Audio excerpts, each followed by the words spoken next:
So hi guys, in this today's video I am going to discuss about the IRB. So IRB comes under the clinical trial. So first of all I am going to discuss about the clinical trial. So clinical trial, it is the scientific process in which the experiment of the new medicines are carried out on the human subject, so which is known as the clinical trial.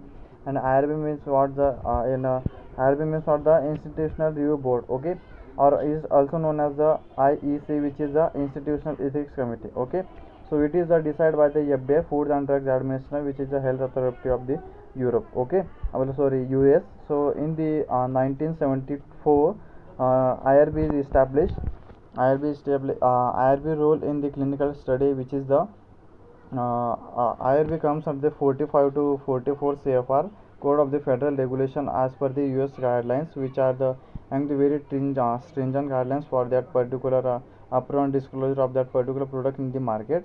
And next is the function. So functions are the IRB, which is one of the what we can say committee which is required to the all the guidelines which are related to the clinical trials, okay. Means we can say that the informed consent, okay. So first is the informed consent. So informed consent which is the active participation of the healthy human volunteer in the process of the clinical trial, which is known as the informed consent, okay. Means those person who want to take the active participation in the process of the clinical trial, so that patient may require to fulfill the informed consent form, which is issued by the IRB, okay, and which is approved by the FDA, okay. So next is the clinical trial protocol. Means how your clinical trials protocol is made, and how your clinical trial will be carried out in the particular experiment, and how its experiment will be conducted out on the humans, okay. And the approval of that particular clinical trial is also done by the FDA, okay. So last one is the selection participations, okay. So selection of the participants means what?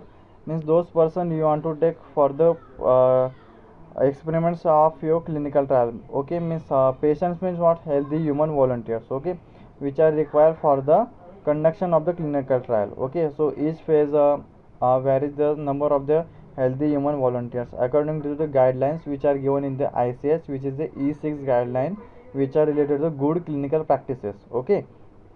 So in the good clinical practices, there are given certain stringent guidelines which are required to follow during the conduction of the clinical trials, okay.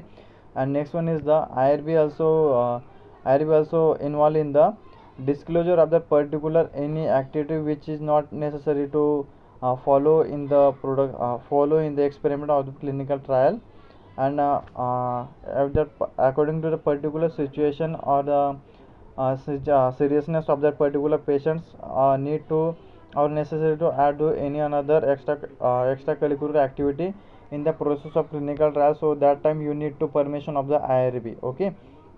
So IRB, it is one committee which requires guidelines, or which implements the guidelines which are related to the clinical trial.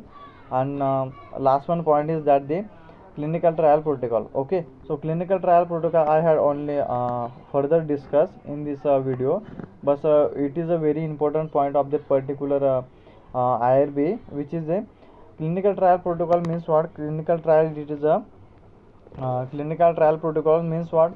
Means how your means what are the actual and what is the original guidelines of your clinical trial, okay.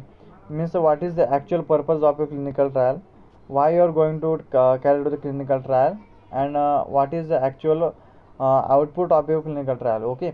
So actual output, we all guys know that the so assessment of safety and efficacy of your particular drug on the human subject, which is known as the assessment of safety and efficacy of that particular drug, okay. So this is what about the IRB. I hope you have got the brief idea regarding the IRB. So this is what about the IRB, okay. So thank you guys.